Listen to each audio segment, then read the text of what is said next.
Hello friends, welcome back to our UPSC NCERT foundation series.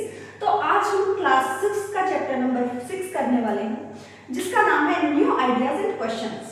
तो सबसे पहले मैं आप लोगों को लास्ट लेक्चर का रिवाइंडेशन करा देती हूँ, रिकैप करा देती हूँ, जिससे आपको पता चलता रहे कि हमारी स्टोरी कैसे कनेक्ट हो रही है। क्लियर है? और जो मैंने आपसे नेक्स्ट लेक्चर के प्रीवियस क्वेश्चंस मैंने आप लोगों को कमेंट सेक्शन में पिन किए थे, क्या आप लोगों ने वो क्वेश्चन आंसर किए या नहीं, मुझे आंसर कमेंट सेक्शन में दीजिए, ताकि मुझे पता चले कि सीरियस यूपीएससी एस्पिरेंट्स इस लेक्चर को अच्छे से देख भी रहे हैं और क्वेश्चंस को भी सोल्व कर रहे हैं। तो ठीक है, तो हम करते हैं अपने क्लास 6 चैप्टर नंबर 6 की लेक्चर की स्टार्टिंग, जिसका नाम है न्यू क्वेश्चन एंड आइडियाज। तो अगर मैं रिकैप करूं तो मैंने आपको 4 वर्ड्स पढ़ाए थे, 4 वर्ड पढ़ाए थे मैंने आप लोगों को। वो कौन कौन से थे? एक था हमारे पास ब्राह्मण, दूसरा था हमारे पास क्षत्रिय, तीसरा था हमारे पास तीसरा था भाई वैश्य और चौथा था शूद्र। 4 थे, ब्राह्मण, क्षत्रिय, वैश्य, शूद्र। और अब क्या हुआ, पहले तो ब्राह्मण और क्षत्रिय का डोमिनेंस सबसे ज्यादा था, मैं आप लोगों को पिछले लेक्चर में बता चुकी हूँ। लेकिन हुआ क्या, अब डोमिनेंस किसका हो गया? ब्राह्मण का। अब क्षत्रिय जो है वो आगे गुस्से में, क्षत्रिय जो है वो आगे गुस्से में कि ब्राह्मण का डोमिनेंस कैसे है, ब्राह्मण कैसे राज कर रहे हैं हमारे पूरे देश पर।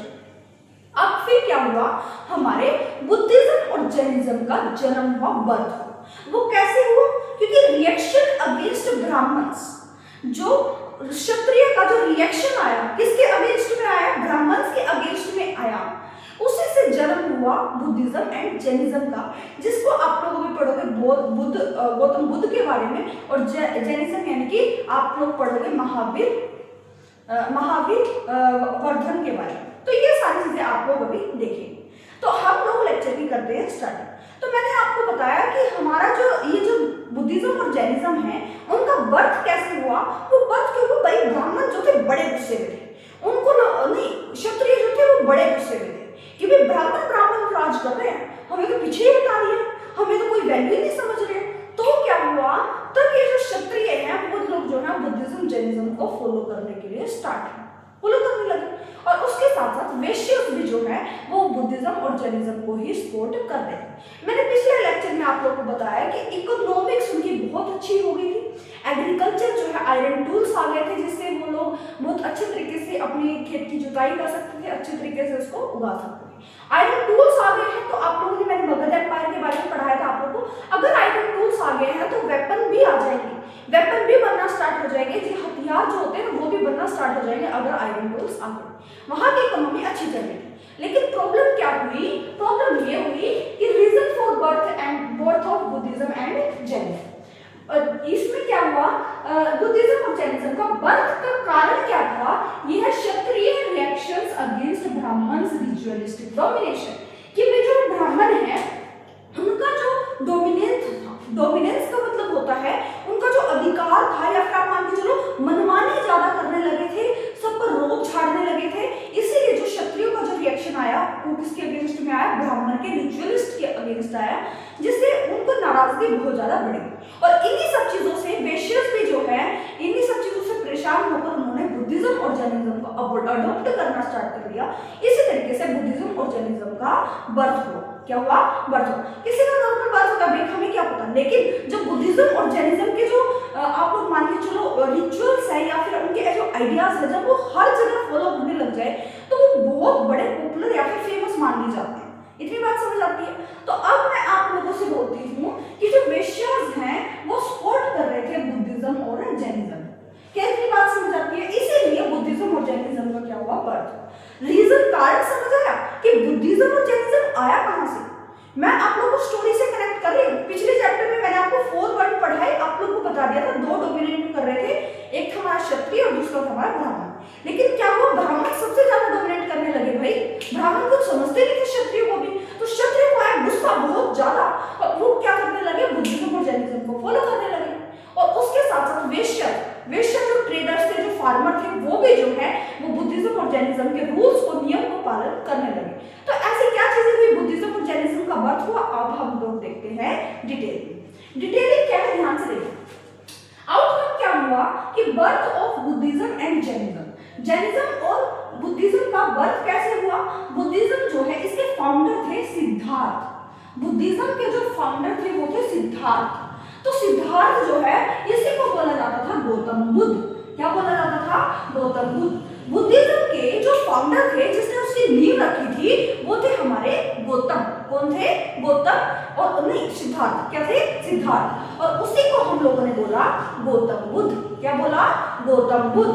और ये ही क्या है, इनका बर्थ हुआ था 2500 ईयर्स एगो, 2500 साल पहले इनका बर्थ हुआ, जन्म हुआ। और इनका जो ये जो थे कौन से वर्ण से बिलोंग कर रहे थे? क्षत्रिय से, ब्राह्मण से, वैश्य से या फिर शूद्र से। ये बिलोंग करते थे भाई क्षत्रिय से। और इन क्षत्रिय होना जो इनका क्लैन था, क्लैन यानी कि जो पीढ़ी दर पीढ़ी ऐसी चीजें चलती रहती है ना, वो आप लोग क्लैन इसमें बोल सकते हैं। उसके साथ साथ जो सिनेरियो था वो क्या था? Time changing rapidly. जो हमारा समय है ना, समय बहुत तेजी से बढ़ रहा था। आयरन की जो है डिस्कवरी हो गई है, आयरन मिल गया हमें, आयरन टूल्स ज्यादा आने लगे, एग्रीकल्चर की हमें बहुत सारी चीजें मिलने लगी। अगर आयरन टूल आ गया हमारे पास तो हम वेपन बना सकते थे, इतना बड़ा एम्पायर खड़ा कर सकते थे, उसको सुरक्षित रख सकते थे। तो बहुत सारी चीजें हो रही थी। तो इससे क्या हुआ? टाइम जो है वो रैपिडली चेंज होने लगा, बहुत जल्दी जल्दी चेंज होने लगा, बदलने लगा। अब क्या हुआ? सम महाजनपद मोर पावरफुल। मैंने आपको जनपद और महाजनपद के बारे में बताया। जनपद क्या है? जनपद। जनपद का मतलब क्या? जन, यानी कि जहां पर जिस जगह पर उसका बर्थ हुआ है, लोगों का बर्थ हुआ है, जन्म हुआ है, उसी को हम लोग बोलते थे जनपद।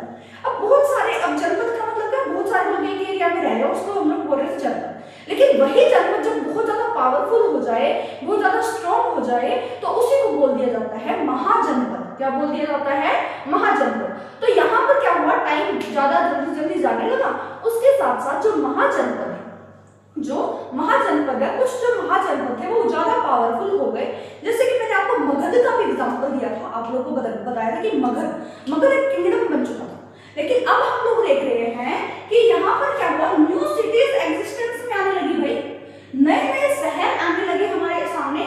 Life becoming better in villages. गांव में जो लाइफ थी वो बहुत अच्छी हो गई थी। पहले आप लोगों ने पढ़ लिया, अभी पहले हंटिंग कर रहे थे सिर्फ, फिर हंटिंग और फूड गैदरिंग कर रहे थे। फिर बाद में हमने सेकंड चैप्टर में क्या देखा था कि वो जो है फूड को कल्टीवेट भी करने लगे थे, खाने को उगाने भी लगे थे, अनाज को उगाना स्टार्ट कर दिया था। फिर हमने क्या देखा था हड़प्पन सिविलाइजेशन में कि सिटीज फ्लरिश करने लगी थी। एक अच्छा शहर हमें देखने को मिला, हड़प्पा और मोहनजोदाड़ो, दो हमें सिटीज देखने को मिली। उसके बाद फोर्थ में हम लोगों ने पढ़ा था, फोर्थ चैप्टर में बुक्स और ब्यूरियल्स के बारे में। किसके बारे में पढ़ा था? बुक्स और ब्यूरियल्स के बारे में। बुक्स में हम लोगों ने वैदिक पीरियड के बारे में पढ़ा था, वैदिक पीरियड के बारे में पढ़ा था। और उसके बाद हम लोगों ने पढ़ा था, हाँ, बुक्स और ब्यूरियल्स में हमने पढ़ लिया वैदिक पीरियड के बारे में। और फिर उसके बाद हम लोगों ने पढ़ा न्यू एम्पायर किंगडम के बारे में, जो रिपब्लिक, अर्ली रिपब्लिक की बात की थी हम लोगों ने, जिसमें हम लोगों ने मगध की बात की थी, वज्जी की बात की थी, जिसमें आप लोग अभी तक कनेक्ट कर पा रहे हैं। अगर आप लोग कनेक्ट कर पा रहे हो तो मैं आप लोगों को बताने की क्या कोशिश कर रही हूँ।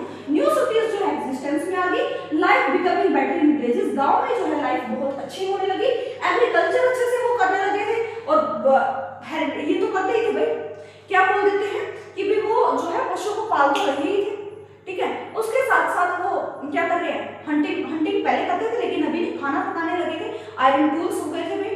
और उसके साथ साथ बहुत ज्यादा टैक्सेस का भी मैंने आप लोगों को बताया था कि भी जो वैश्य होते थे वो जो है ब्राह्मण के लिए या फिर क्षत्रिय के लिए जो है वो टैक्स के तौर पर या फिर रेगुलरली गिफ्ट के तौर पर आप लोगों को कुछ ना कुछ देके जाते थे। लेकिन अब क्या है, विलेज बेटर होने लगे थे, गाँव। थिंकर्स, कुछ जो है विचारक भी थे, कुछ जो है वो थिंकर्स, विचारक। जैसे मैं सोचने लग जाऊँ बैठी बैठी, हमारी लाइफ का उद्देश्य क्या है? ऐसी कौन सी चीज है कि मेरी सोल और भगवान की सोल सेम है? तो ऐसी क्या क्या चीजें हैं जो हम लोग जानना चाह रहे हैं, इसीलिए जो थिंकर्स है वो सोचते हैं। क्या करते हैं? थिंकर्स जो हैं वो सोचते हैं। तो अब चलते हैं नेक्स्ट चीज पर। जो थिंकर्स सोच रहे थे वो क्या था? Trying to understand change in society. हमारी सोसाइटी में, हमारे समाज में कैसे इतनी जल्दी जल्दी चेंजेस आ रहे थे, बदलाव आ रहे थे, उसको सोचने समझना, वो अंडरस्टैंड, समझना चाह रहे थे। ये चेंजेस आ क्यों रहे हैं, ये चेंजेस आ क्यों रहे हैं, वो ये सब चीजें समझना चाह रहे थे। उसके साथ साथ trying to understand the true meaning of life. वो जानना चाहते थे कि हमारी लाइफ, हमारी जिंदगी का सच्चा मीनिंग क्या है, अर्थ क्या है, हमारी जिंदगी का अर्थ क्या है, क्या चाहती है जिंदगी हमसे। तो ये जो थिंकर्स है वो सोचने लगे। एक तो ये सोचने लगे कि सोसाइटी जो है वो रैपिडली चेंज क्यों हो रही है भाई,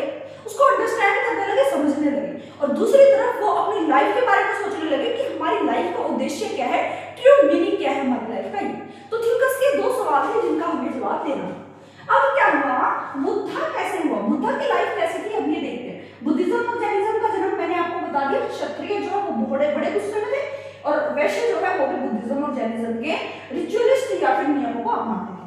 तो बुद्ध कौन है भाई? बुद्ध जो है, गौतम बुद्ध हमारे, वो जो है 563 बीसी में उनका जो है क्या हुआ था, बर्थ जन्म हुआ था।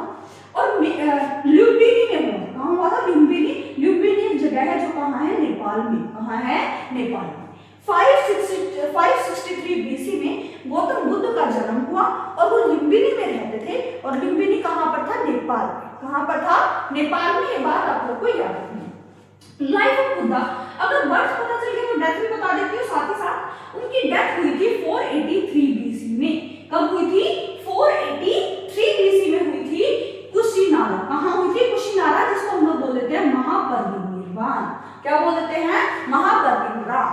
ये अगर आप लोगों को इतनी बातें समझ आ गई है, अब तक मैंने आपको क्या बताया कि गौतम बुद्ध जो थे हमारे, उनका जो जन्म है वो 563 बीसी में हुआ था।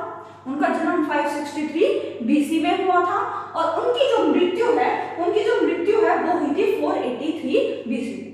और उनका जो जन्म हुआ वो कहाँ हुआ था? लुम्बिनी एक जगह है जो कहाँ पर है? नेपाल में। और उनकी जो डेथ हुई थी 483 बीसी में, वो हुई थी हमारी, ये हुई थी कुशीनारा में। कहाँ हुई थी? कुशीनारा में, जिसको हम लोग बोल देते हैं महापरिनिर्वाण। When he is 29 years old, जब जो हमारे गौतम बुद्ध है वो 29 ईयर के थे, यानी 29 साल के थे, उन्होंने अपने लाइफस्टाइल, अपने कंफर्ट को छोड़ दिया, त्याग कर दिया अपने कंफर्ट का। जैसे हमें एसी चाहिए, वो चाहिए, उसको कुछ नहीं चाहिए था, उसने उसका रिनंसिएशन कर दिया। इंग्लिश में आप लोग बोलोगे तो रिनंसिएशन कर दिया, यानी कि अपने हाउस लेफ्ट कर दिया, अपने हाउस को, घर को, और वो उस कंफर्ट को भी छोड़ दिया, उस कंफर्ट को भी त्याग दिया जो अब तक वो जीते आ रहे थे। तो यहाँ पर आप लोग क्या देख पा रहे हो? When he is 29 year old, left their house, उसने अपने घर को, उन्होंने अपने घर को छोड़ दिया। कंफर्ट सेक्रीफाइस, उन्होंने क्या किया? अपने कंफर्ट को जो उनके अच्छे तरीके से, कंफर्ट का मतलब क्या होता है? जहां पर हम लोग से फील करें, जहां पर हम लोग मजे करें, तो उस कंफर्ट को उसने क्या कर दिया? सेक्रीफाइस कर दिया उन्होंने। रिनंसिएशन, जिसको हम लोग बोल सकते हैं, क्या बोल सकते हैं? रिनंसिएशन। जो उनके फर्स्ट टीचर थे, जिनके पहले अध्यापक थे, उनका नाम था एल्फ्रेड कैलम। क्या नाम था? Alfred Callum. ये जो है बहुत डिटेलिंग, बहुत ही इंपॉर्टेंट है, तो आप चाहो तो साथ साथ लिख सकते हो या फिर मैं साइड हो जाऊंगी ये कंप्लीट होने के बाद, तो आप लोग उसका स्क्रीनशॉट जरूर ले लें ताकि आप लोग को चीजें याद रहें। हाँ जी, अब क्या है कि एल्फ्रेड कैलम जो है उन्होंने गौतम बुद्ध को सिखाया आर्ट ऑफ मेडिटेशन, कि ध्यान कैसे लगाते हैं। मेडिटेशन का मतलब क्या है? बिल्कुल सेंटर में ऐसे करके मेडिटेशन करना, उसी को बोलते हैं आर्ट ऑफ मेडिटेशन, जो इनके टीचर ने इनको सिखाया। क्या किया? सिखाया, लर्न यानी कि सिखाया। At the age of 35 year, 35 साल की एज में क्या हुआ? वो एक पीपल ट्री के नीचे बैठ गए, यानी कि पीपल के पेड़ के नीचे बैठ गए, जिसका नाम था बोधगया। जो कहाँ पर था? बोधगया में एक पीपल ट्री था, जहां पर गौतम बुद्ध जो है वो जाकर बैठ गए, और वहीं पर उसको क्या मिला? उनको क्या मिला? बुद्धा का नाम मिला। बुद्धा या फिर वाइस मैन, यानी कि एक बुद्धिमान इंसान या फिर बुद्धा। देखो उनका प्रॉपर नाम क्या था? सिद्धार्थ। क्या नाम था? सिद्धार्थ। लेकिन उनको गौतम बुद्ध का नाम कब पड़ा? जब वो पीपल ट्री के नीचे बैठा, जो कहां पर है? बोधगया में। और उनको एनलाइटमेंट मिली, उन्होंने बहुत सारी चीजें सोची। अब उस टाइम पर उसको जाके क्या मिला था? उसको एक टाइटल मिला था बुद्धा। क्या मिला था? बुद्धा, जिसको हम लोग बोल देते हैं वाइस मैन, बुद्धिमान इंसान। हाँ जी, अब हम देखते हैं फर्स्ट सरमन, यानी कि जो पहला उपदेश, पहला जो ज्ञान उन्होंने दिया इन सारनाथ। वो कहां दिया था? सारनाथ में दिया था, जो कि वाराणसी के पास है। तो उसी को हम लोग बोल दिया धर्म चक्र परिवर्तन। क्या बोल दिया? धर्म चक्र परिवर्तन। उन्होंने पहला उपदेश दिया सारनाथ में, जो कहाँ है? नियरली वाराणसी में। और वहीं पर उन्होंने उसी को जो उपदेश दे रहे थे उसका नाम रखा धर्म चक्र परिवर्तन। क्या रखा? धर्म चक्र परिवर्तन। ये बात आप लोगों को याद रखनी है। उसके बाद अगर हम चलते हैं, वो सिखाना क्या चाह रहे थे? टीच करना क्या चाह रहे थे? जो उनकी टीचिंग थी, जो भी उन्होंने लिखा या फिर बोला, वो कौन सी लैंग्वेज में था? वो प्राकृत लैंग्वेज में था। कहाँ पर? प्राकृत लैंग्वेज, यानी कि संस्कृत है। ये संस्कृत लैंग्वेज है, जिसको हमने प्राकृत बोल दिया। ठीक है, ये बात आप लोगों को याद रखनी है। उसके बाद जो है वो क्या सिखाना चाह रहे थे कि लाइफ में बहुत ज्यादा दुख और अनहैप्पीनेस है। क्या है?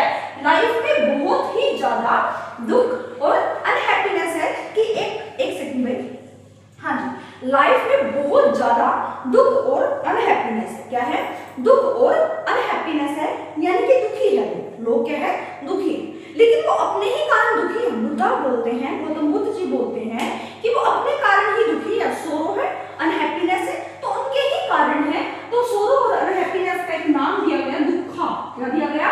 दुखा। उसके बाद उसके कारण भी हम ही हैं। जो दुख है हमारी लाइफ में उसका कारण भी हम ही है। क्यों? कॉज ऑफ सफरिंग, क्योंकि हम दुख को जो सफर कर रहे हैं, दुख में जो सफर कर रहे हैं, क्योंकि हमारी क्रेविंग्स इतनी ज्यादा बढ़ गई है, डिजायर्स, इच्छाएं ज्यादा इतनी बढ़ गई हैं, जिसको हम लोग बोल देते हैं, जिसको नाम दिया गया है थर्स्ट। क्या दिया गया है? थर्स्ट या फिर तन्हा। क्या दिया गया है? थर्स्ट या फिर तन्हा। इतनी बातें आप लोगों को याद रखनी है, भूलनी नहीं। क्लियर? अब क्या हुआ कि वो दुख का निरोध कर सकते थे, यानी कि उस दुख से छुटकारा भी पा सकते थे। अगर दुख है किसी की लाइफ में और उसके कारण है, तो वो कुछ ना कुछ अपनी लाइफ में अगर चेंजेस करे तो वो दुख जो है वो उसका समाधान निकल सकता है। तो क्या हुआ? पाथ लीडिंग टू सेसेशन, जिसका नाम है खत्म होना। अब ऐसे पाथ पर चलना, एक ऐसे रास्ते पर चलना, एक ऐसे पथ पर चलना, जिस रास्ते पर चलकर, जिस विचार से हम लोग क्या कर सकते हैं, अपने दुख का निवारण कर सकते हैं। वो जो थे ऑफ सफरिंग, जिसको हमने बोला अष्टांगिक मार्ग। क्या बोला? अष्टांगिक मार्ग।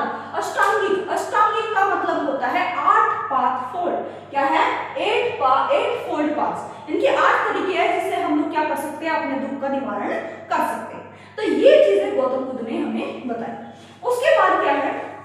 गौतम बुद्ध ने बोला कि taught people to be kind, कि लोगों को सिखाइए कि हर किसी के साथ विनम्र रहे, काइंड रहे, मतलब दयालु रहे। किसी के साथ ऐसा भेदभाव या फिर हेटेड, नफरत की निगाहों से ना देखे, सभी को प्यार दे और प्रेम दे। ठीक है?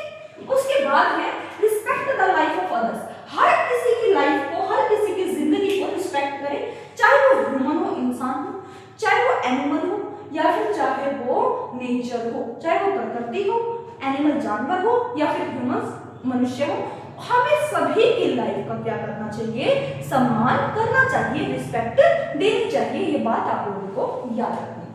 उसके बाद आवर करना, जो हमारे कर्म होते हैं ना, जो हमारे कर्म होते हैं, हमें वो भोगने ही पड़ते हैं। अगर हमने एक गलत कर्म किया भी है तो उसका इफेक्ट जो है हमारी इस लाइफ में और हमारी नेक्स्ट लाइफ में पड़ना है। ये जो गौतम बुद्ध ने बात बोली है, ये बात याद रखना। और आज भी यही है कि कर्म क्या है? कर्म लौट के आता है। चाहे कितना भी गंदा हमने किसी के साथ किया हो, वो घूमकर हमारे पास आएगा ही आएगा। मैं आपको एक स्टोरी सुनाती हूँ। एक स्टोरी सुनाती हूँ, 2 मिनट की है, ध्यान से सुनो। ठीक है? क्लियर? हम कहाँ गए? एक बगीचे में गए जहां पर एक आम का पेड़ था। क्या था? आम का पेड़ था। मैं वहां पर गई, मैंने आम को देखा। मैंने नहीं, किसी एक बच्चे ने, एक बड़े से इंसान ने आम को देखा। आम को देखने के बाद उसने देखा, उसको इच्छा हुई, क्रेविंग्स हुई, डिजायर हुई कि मैं उस आम को तोड़ूं और खाऊं। क्या हुआ? वो आगे बढ़ा। किससे बढ़ा? आगे पैरों से। अब उसने उस आम को तोड़ने की कोशिश की। किसका यूज किया? हाथ। किसका यूज किया? हाथ। किसने आके देख लिया? बगीचे के मालिक। बगीचे का मालिक आया, पहले तो उसने आम को खा लिया तो बगीचे के मालिक ने देखा तो क्या हुआ? उसने बोला क्यों तोड़ा भाई? कि भी मुझे भूख लगी कि मैंने तोड़ दिया। तो अब क्या हुआ कि अब उसने मारा डंडा। क्या मारा? डंडा। अब जब उस आदमी को डंडा मारा तो उसको क्या हुआ? उसको दुख हुआ। उसको क्या हुआ? पीठ पर मारा डंडा, पीठ पर पैरों पे। क्या हुआ? पीठ पर पैरों पे मार दिया डंडा तो क्या हुआ? दर्द हुआ तो पीठ पर दर्द हुआ भाई। दर्द हुआ तो आंसू निकले तो आप लोग, आंसू कहां से निकले? आंख से। और पहले देखा किसने था? आंख में। तो आप लोग क्या समझ पा रहे हो कि कर्म लौट कर आता ही आता है, चाहे वो किसी भी फॉर्म में आए, लेकिन आएगा। तो गौतम बुद्ध क्या समझाने की कोशिश कर रहे थे कि आवर कर्म, जो हमारे एक्शंस हैं, गुड और बैड, अच्छे हो या बुरे हो, विल अफेक्ट, वो हमारी लाइफ को अफेक्ट करेंगे ही करेंगे, चाहे वो इस लाइफ हो, ये लाइफ हो, या फिर अगली नेक्स्ट लाइफ हो, उसमें कभी ना कभी तो हमारे कर्म लौट कर आते ही हैं। उसके बाद स्टोरी ऑफ किगाटोमी। इसकी मैं आप लोगों को बात बता देती हूँ। किगाटोमी की बात क्या है कि इसकी भी एक स्टोरी है, ध्यान से सुनना। आपके एनसीईआरटी में दी होगी, मैं आपको बता देती हूँ। एक लेडी है, एक महिला है, जिसका बच्चा जो है वो मर चुका है। तो वो क्या है, गौतम बुद्ध के पास गई कि मेरे इस बच्चे को ठीक ठीक कर दो, मैं हर चीज हर बात मानने के लिए तैयार हूँ। गौतम बुद्ध बोले कि हाँ मैं ठीक कर दूंगा, कोई प्रॉब्लम नहीं, मैं ठीक कर दूंगा, आपका बच्चा जो है जिंदा हो जाएगा। वो जो मदर है उनकी आंखों में आंसू आ गए खुशी की, मेरा बच्चा तो ठीक हो जाएगा।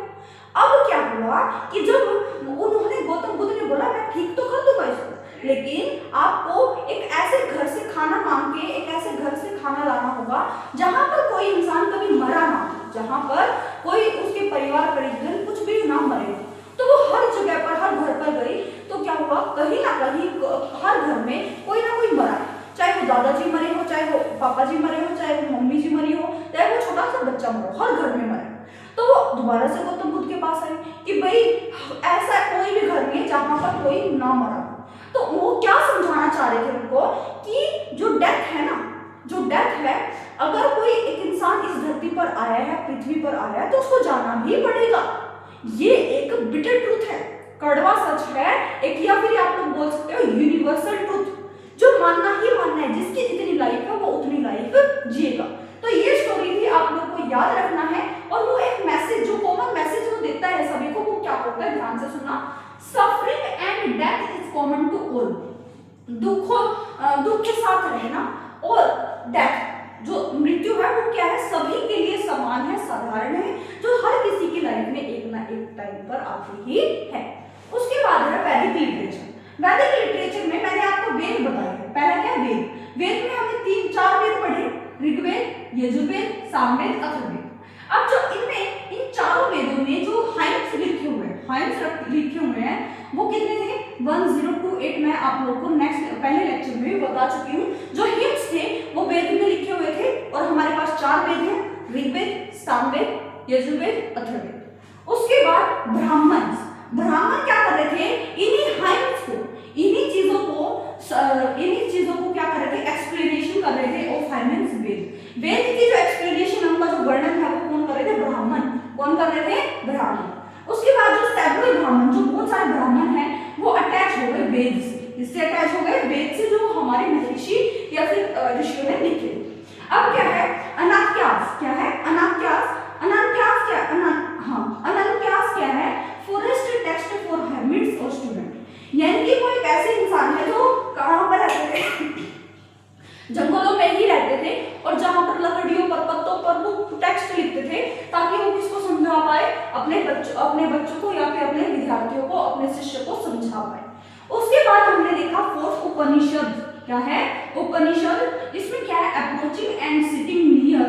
इसका मतलब क्या है, मैं आपको बता देती हूँ। जिस अवधि में लॉर्ड बुद्धा उपदेश दे रहे थे, यानी कि जिस अवधि में, जिस टाइम पर लॉर्ड बुद्ध जो है वो उपदेश दे रहे थे या फिर किसी धार्मिक मुद्दे पर बात कर रहे थे, तो उस वक्त और भी विचारक थे, उस वक्त जो है और भी थिंकर्स, और भी विचारक थे, जो कि क्या पता लगाना चाहते थे, वो अपने मुश्किल सवालों का जवाब ढूंढ रहे थे। क्या ढूंढ रहे थे, मुश्किल सवालों का जवाब ढूंढ रहे थे, और वो जानना क्या चाह रहे थे, ध्यान से सुनो।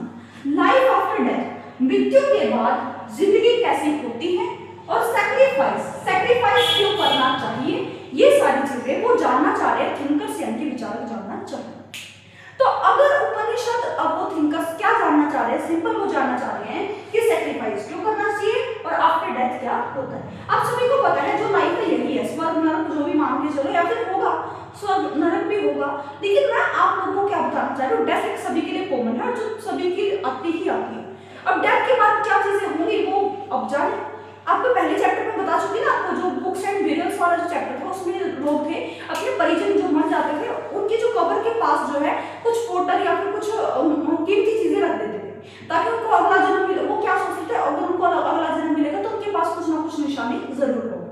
लेकिन ये कोई मिथ हो सकता है, मिथ ही हो सकता है ये, लेकिन वो थिंकर्स क्या जानना चाह रहे थे कि लाइफ आफ्टर डेथ, डेथ के बाद क्या होता है, सैक्रिफाइस क्या होता है। अगर आप लोगों को ये बात क्लियर हो गई है तो हमने यहाँ पर गौतम बुद्ध की लाइफ के बारे में देख लिया। मैं साइड हो जा रही हूँ, अगर आप लोग स्क्रीनशॉट लेना चाहते हैं तो ले लीजिए, ताकि मैं इसको इरेज करूँ और आगे आप लोग को करा सकूं। ओके, क्लियर कर दो इरेज, ठीक है। एक सेकंड भाई, इसको इरेज कर देते हैं। देन फिर हम लोग महावीर के बारे में जानते हैं, जो वर्धमान महावीर है, वर्धन महावीर, ठीक है। अब देखते हैं उनकी लाइफ कैसी, ठीक है। हाँ जी, एक सेकेंड, अभी आप लोग अच्छे से देखना, मैं क्या बताना चाह रही हूँ। हाँ जी, न्यू क्वेश्चन और आइडियाज कैसे थिंक कर। अब देखो हमारे चैप्टर का नाम ही क्या है, न्यू क्वेश्चन और आइडियाज। कुछ सवाल मन में उठे नए नए, और कुछ आइडियाज, कुछ विचार, कुछ नए नए तरीके भी हमें पता चले। तो अब हमने गौतम बुद्ध के बारे में पढ़ लिया, अब हम दूसरे महान चीज के बारे में पढ़ेंगे। गौतम ने सिद्धार्थ या फिर गौतम जो उनका नाम पड़ा, सिद्धार्थ या फिर गौतम जो उनका नाम पड़ा, उन्होंने बुद्धिज्म का क्या किया, फाउंडेशन किया बुद्धिज्म, यानी कि बुद्धिज्म को स्थापित किया। ठीक है, अब हम जानेंगे कि जैनिज्म कैसे स्थापित हुआ। जैनिज्म के जो को फाउंडर रहे हैं वो रहे हैं महावीर। कौन रहे हैं? महावीर। महावीर कब पदवी मिली ये मैं आप लोगों को बाद में बताऊंगी। महावीर का मतलब कि रियल नाम अगर मैं आप लोगों को बताऊं, ये तो महावीर लोग जानते हैं ना, जैनिज्म के जो वो हैं को फाउंडर है, लेकिन मैं आप लोगों को क्या बताना चाह रही हूँ, महावीर का सीरियसली प्रॉपर नाम क्या था, मैं आप लोगों को एक सेकंड बता देती हूँ। हाँ जी, इनका नाम था वर्धमान। क्या था? वर्धमान। क्लियर? अगर आप लोगों को इतनी बातें समझ आ गई हैं तो आप लोगों को पता चला होगा कि जैनिज्म के जो फाउंडर थे वो थे वर्धमान, और उनको बाद में महावीर नाम पड़ा। ऐसे कैसे पड़ा है ये मैं सारी चीजें आप लोगों को अभी के अभी रिपीट करूंगी, ध्यान से इस चीज को सुनना। हाँ जी, अब अगर मैं बात करती हूँ वर्धमान की, महावीर वर्धमान, हाँ मैं इसको इरेज कर रही हूँ, आप लोगों को फाउंडर का नाम पता चल गया होगा ताकि मैं आप लोगों को एक डायग्राम बना सकूं। मेरे साथ साथ बनाना ताकि आप लोगों को चीजें याद रहे। हाँ जी, तो यहाँ पर क्या है, जो महावीर वर्धमान है, जिनका रियल नेम तो वर्धमान है, महावीर कैसे पड़ा मैं आप लोगों को बताऊंगा। ठीक है, इनका जो बर्थ हुआ वो हुआ था 540 BC। कब हुआ था? 540 BC में इनका बर्थ हुआ, जन्म हुआ, और इनकी जो मृत्यु है डेथ हुई थी 468 BC में। कब हुई? डेथ हुई थी 468 BC में, ये आप लोगों को याद रखना। और जो वर्धमान थे वो कहाँ के रहने वाले थे, या फिर इनका जन्म कहाँ हुआ? बिहार में। कहाँ हुआ? बिहार में, और उनकी डेथ भी हुई बिहार में। उनकी जो डेथ हुई वो भी कहाँ हुई? बिहार में। ये बात आप लोग को याद रखनी है। अब मैं कुछ पॉइंट्स आप लोगों को महावीर के बारे में बताना चाह रही हूँ जो जैनिज्म के फाउंडर रहे हैं, ध्यान से सुनो। ठीक है, इनके जो at the age of 28 year, 28 साल की उम्र में, at the age of 25 years, 28 साल की उम्र में इन्होंने क्या कर दिया? लेफ्ट द हाउस, अपने घर को छोड़ दिया। At the age of 28 years, at the age of 28 years, हाँ जी, एट द एज ऑफ, नहीं एक सेकंड, 28 मतलब लिखना भी 30 लिखना। At the age of 30 years इन्होंने अपने हाउस को, अपने घर को छोड़ दिया। अब छोड़ा क्यों? ध्यान से सुना। उन्होंने क्या किया? उन्होंने अपने कंफर्ट को छोड़ दिया, सैक्रिफाइस कर दिया। कंफर्ट क्या कर दिया? सैक्रिफाइस कर दिया, जिसको हम लोग बोल सकते हैं रिनंसिएशन। क्या बोल सकते हैं? रिनंसिएशन, जो आप लोगों को याद रखनी है। ठीक है, अब क्या हुआ? At the age of 30 years ये हुआ। अब क्या हुआ? जब वो 42 साल की एज में आ गए, at the age of 42 year, at the age of 42 year, 42 साल की एज में क्या हुआ? आफ्टर 12 ईयर के बाद क्या हुआ कि वो जो है वो एक पेड़ के नीचे जाके बैठे। वो जो है जैसे गौतम बुद्ध जो है वो एक पेड़ के नीचे जाके बैठे, और उस पेड़ का नाम क्या था वो कमेंट सेक्शन में आप लोग बताइए। उस ट्री का नाम क्या था अभी के अभी आप लोग कमेंट सेक्शन में बताएंगे, ताकि मैं आप लोगों को आगे लेके चल सकूं। आप लोग मुझे बताइए कि इस ट्री का नाम क्या है। ठीक है, आप लोग अभी के अभी मुझे बताइए इस ट्री का नाम क्या है। अब अगर आप लोगों को पता चल गया, आप कमेंट सेक्शन में बता दिया हो, तो आप मैं बताना चाह रही हूँ कि वर्धमान के लिए ये सारी चीजें क्या थी, वो कौन से ट्री के नीचे बैठे थे? वो कौन से ट्री के नीचे थे भाई? Salt tree. कौन से ट्री के नीचे थे? सॉल्ट ट्री के नीचे वो बैठे थे, जिसको हम लोग बोल सकते हैं कैबेल्ला। क्या बोल सकते हैं? कैबेल्ला, जो आप लोगों को याद रखना। अब जब सॉल्ट ट्री के नीचे बैठे तब उनको एक नाम पड़ा, जिसको उन्होंने बोला महावीर। क्या बोला? महावीर को हम लोग बोल देते हैं जितेंद्रिय। क्या बोल सकते हैं? जितेंद्रिय आप लोग इसको बोल सकते हो।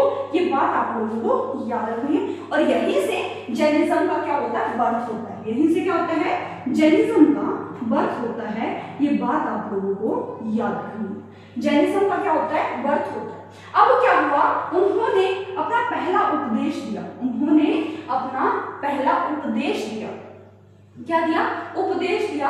पहला उपदेश दिया यानी कि सरमन, यानी कि पहली चीज जो उन्होंने पढ़ाई वो कहाँ पर पढ़ाई? पावा। कहाँ पर पढ़ाई? पावा। पावा एक जगह है, पावा एक जगह है, ट्री, हाँ एक ट्री कौन सा था? सेल। और सरमन कहाँ उपदेश दिया? पावा। पावा के अंदर उन्होंने क्या दिया? उपदेश दिया, जो आप लोगों को याद रखना है, भूलना नहीं। एट पावा क्या है? एट पावा आप लोग यहाँ पर उन्होंने क्या दिया था? सरमन यानी कि एक उपदेश दिया। तो अगर आप लोगों को महावीर की लाइफ से एक चीज पता चली हो कि जैसे गौतम बुद्ध की लाइफ थी वैसे ही इनकी लाइफ थी, मैं आप लोग को थोड़ा सा कंपेयर करा देती हूँ ताकि आप लोग को याद रहे। कंपेयर क्या कराना है कि गौतम बुद्ध जो थे वो जो है वो पीपल ट्री के नीचे बैठे थे। At the age of 28 year उन्होंने अपने घर को लेफ्ट कर दिया, यानी कि छोड़ दिया, अपने कंफर्ट को छोड़ दिया, सेक्रीफाइस कर दिया। ठीक है।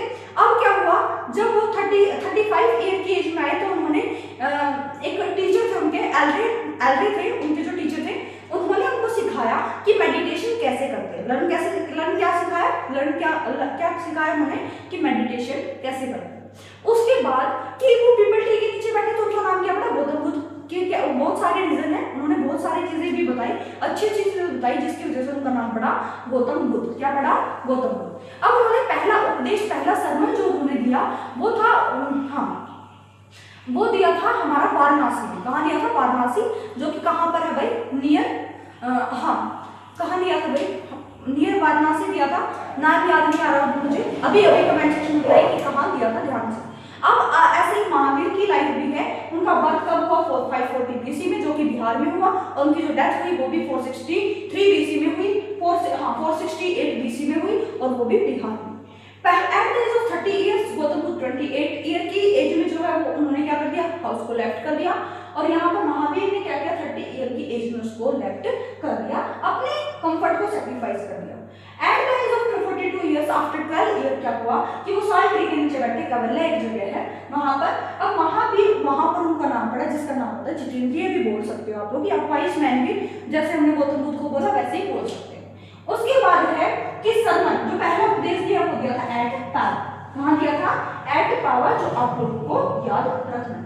उसके बाद अगर मैं आप लोगों को बताना चाहूँ कि डॉक्टर आए कि उनके सिद्धांत क्या थे, प्रिंसिपल भी आप लोग यहाँ पर बोल सकते हो, प्रिंसिपल, उनके जो सिद्धांत थे वो क्या थे, मैं आप लोगों को अभी बता देती हूँ ताकि आप लोगों को चीजें याद रहे। हाँ जी, पहला क्या था कि मैन हो या वुमेन, मैन हो या वुमेन, मैन हो या फिर वुमेन हो, उनको क्या करना पड़ेगा? अगर उनको लाइफ का ट्रू मीनिंग ऑफ लाइफ जानना है, if man and woman know about the true meaning of life,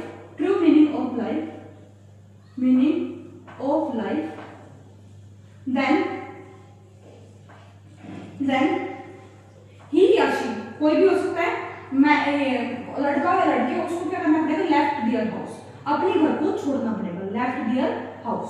ठीक है, एक तो ये है प्रिंसिपल सिद्धांत है। अगर उनको अपनी लाइफ के बारे में अपने जानना है, कुछ भी करना है, तो उनको क्या करना पड़ेगा? अपने घर से निकलना पड़ेगा, या फिर आप लोग बोल सकते हो कि उन अपने कंफर्ट को छोड़ना पड़ेगा। उसके बाद कि उनको क्या करना पड़ेगा? नॉन वायलेंट, क्या है? नॉन वायलेंट आप लोग इसको बोल सकते हो, या फिर अहिंसा की चीजें, अहिंसा के पद पर चलना है, हिंसा के पद पर नहीं चलना, यानी कि शांति से रहना है, ये सारी चीजें करनी है। अगर आप लोग को ये बातें समझ आई तो आप लोग इसको स्क्रीनशॉट भी ले सकते हैं, या फिर मेरे साथ साथ लिख भी सकते हैं। बोर तो नहीं हो रहे हो?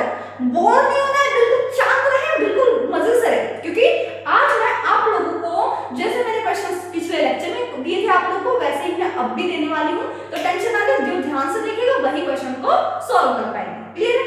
हाँ जी।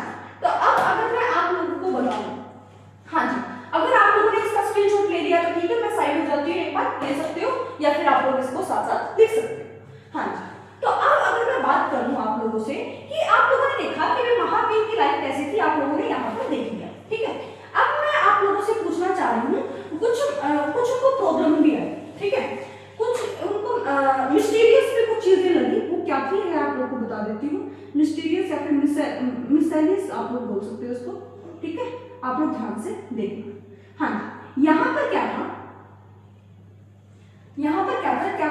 कि वो जो सिद्धांत थे, महावीर के जो सिद्धांत थे, जैनिज्म के जो सिद्धांत सिद्धांत थे मैं आप लोगों को वो बता देती हूँ क्या थे कि अगर कोई इंसान है उसको अगर खाना खाना है तो बेगिंग फॉर फूड, खाने के लिए क्या करना पड़ेगा, भीख मांगनी पड़ेगी, यानी कि खाने के लिए उनको क्या करना पड़ेगा, भीख मांगनी पड़ेगी।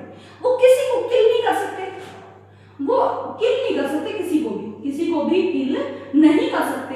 अब क्या हुआ, कुछ फार्मर्स होते थे जो एग्रीकल्चर करते थे, उनको कीड़ों को मारना पड़ता था, कीटाणु इंसेक्ट को मारना पड़ता था, जिनके लिए ये सब चीजें फॉलो करना क्या हो जाती थी, मुश्किल हो जाती थी, क्योंकि जैनिज्म सिखाता था कि किसी को मारना नहीं है, किसी भी चीज को नहीं मारना, चाहे वो छोटा हो चाहे वो बड़ा हो। अब क्या हुआ, फार्मर्स को क्या प्रॉब्लम आई कि वो जो है वो फार्मर जो है उनको वो कर ही नहीं पा रहे थे, उस इतने स्ट्रिक्ट रूल्स को फॉलो ही नहीं कर पा रहे थे। तो वो क्या कर पा रहे थे भाई, फार्मर्स जो है उनको किल नहीं कर पा रहे थे, फार्मर्स जो है, हाँ जी। अब आप लोग देखोगे फार्मर्स जो है वो फॉलो ही नहीं कर पा रहे थे, जैनिज्म के रूल्स को। उसके बाद अगर आप लोग देखते हो कि फार्मर ने तो फॉलो नहीं किया, अब आप लोग देखो जो ट्रेडर्स थे वो जैनिज्म को फॉलो करते थे, उसके बाद आता है कि ये कहां पर फैला हुआ था, जो जैनिज्म था वो कहां पर फैला हुआ था, स्प्रेड कहां पर था, ये बात मैं आप लोगों को बता देती हूँ। स्प्रेड आप लोग मान लीजिए गुजरात में जो आप लोगों को देखने को मिलेगा कि गुजरात में आप लोग को देखने को मिलेगा कि स्प्रेड था। उसके बाद आप लोग देखने को मिलेगा आप लोगों को नॉर्थ इंडिया, क्या देखने को मिलेगा, नॉर्थ इंडिया। उसके बाद आप लोग को देखने को मिलेगा भाई कर्नाटका, और उसके बाद आप लोग को देखने को मिलेगा तमिलनाडु, क्या देखने को मिलेगा, तमिलनाडु। अगर आप लोग को इतनी बातें समझ आई हैं कि कुछ चीजें जो है, कुछ लोगों को प्रॉब्लम भी आ रही है, कुछ ट्रेडर्स जो है वो जैनिज्म को फॉलो कर रहे थे, कुछ फार्मर्स जो है ये जो स्ट्रिक्ट रूल्स उनको फॉलो नहीं कर पा रहे थे क्योंकि उनको इंसेक्ट को मारना पड़ रहा था। उसके साथ साथ वो खाने को क्या कर रहे थे, बैक कर रहे थे, यानी कि वो जो है भिखारियों की तरह उनको खाना जो है वो मांग कर खाना पड़ रहा था। अब जो है जो जैनिज्म का जो टीचिंग है, यानी कि जो सिखाने का तरीका है, टीचिंग ऑफ जैनिज्म, वो क्या था, ओरली ट्रांसमिट होता था। ये बात आप लोगों को याद रखनी है। अगर इतनी बात याद हो गई है तो अब हम चल रहे हैं कि जैनिज्म को कौन कौन फॉलो कर सकता था, ये बात आप लोगों को जाननी है। जैनिज्म को अगर आपको फॉलो करना है, जैनिज्म के सिद्धांत रूप को फॉलो करना है, तो आप लोग को परमिशन लेनी पड़ेगी। क्या करनी पड़ेगी, परमिशन लेनी पड़ेगी। अगर कोई बच्चा है तो वो अपने पेरेंट्स से परमिशन लेगा, क्या करेगा, अपने पेरेंट्स से परमिशन लेगा कि वो जैनिज्म को फॉलो करे या ना। उसके बाद अगर बात करें चाइल्ड, अगर कोई वाइफ है तो उसको अपने हस्बैंड की जो है वो क्या करनी पड़ेगी, परमिशन लेनी पड़ेगी, हस्बैंड की परमिशन लेनी पड़ेगी। तो ऐसे ही परमिशन, अगर परमिशन है तो वो जैनिज्म को फॉलो कर सकती है, जैनिज्म के जो लोग थे वो ट्रैवल करते थे एक जगह से दूसरी जगह पर, लेकिन प्रॉब्लम क्या थी, ट्रैवल करते थे एक जगह से दूसरी जगह पर, from one place to another, लेकिन कब, जब रेन आई, कब आए, बारिश आई। अब वो बारिश अगर आ भी गई तो वो कहाँ रुकते थे, या तो नेचुरल जगह पर रुके थे, नेचुरल, जैसे कि कोई पार्क हो गया, नेचुरल कोई गार्डन ऐसे कुछ चीजें हो गई वहां पर, या फिर कोई केव बना हुआ है नेचुरली वहां पर, या फिर वो प्रॉपर केव बनाकर ही रहते थे, केव बनाकर भी वो वहां पर रह लेते थे। तो यहाँ पर आप लोगों ने क्या देखा कि बुद्धिज्म और जैनिज्म का प्रचार कैसे हुआ, बर्थ कैसे हुआ, यहाँ पर आप लोगों ने यहाँ पर जाना। तो अगर आपको यह लेक्चर क्लियर हो गया हो, आप लोग को चीजें समझ आई हो, तो मैं आप लोग का दिल से शुक्रिया करती हूँ कि आप लोग अभी तक लेक्चर से जुड़े हुए हैं, हमारे चैनल से जुड़े हुए हैं। अगर आप लोगों को ये लेक्चर्स अच्छे लगते हैं तो आप लोग प्लीज कनेक्ट रहिए और डेली 8 PM पर जरूर जुड़े, क्योंकि हम लोग NCERT बेस्ड चीजें आप लोगों को करा रहे हैं, और 2027-2028 जो भी टारगेट कर रहे हो, ध्यान से बिल्कुल अच्छे से पढ़ना है। अगर मैंने आपको लेक्चर दे दिया, आप लोग को ये नहीं कि भी लेक्चर देख रहे हो, उसका ये बात करो, नहीं, रिवाइज बार करना है, और उसके साथ साथ आप लोग का NCERT रीडिंग जरूर करनी है, ताकि आपको पता चले कि मैम ने क्या क्या चीजें पढ़ाई और क्या क्या चीजें इंपॉर्टेंट थी, आप लोग उसको अंडरलाइन कर सकते हो। अगर आपको इतनी बातें बातें समझ आ गई हैं, तो हम मिलते हैं अब नेक्स्ट लेक्चर में, नेक्स्ट डे, नेक्स्ट लेक्चर और नेक्स्ट एनर्जी के साथ, नेक्स्ट लेवल एनर्जी के साथ। तो तब तक के लिए आप लोगों से विदा लेते हैं और कल को हम लोग नेक्स्ट चैप्टर के साथ मिलते हैं। Thank you.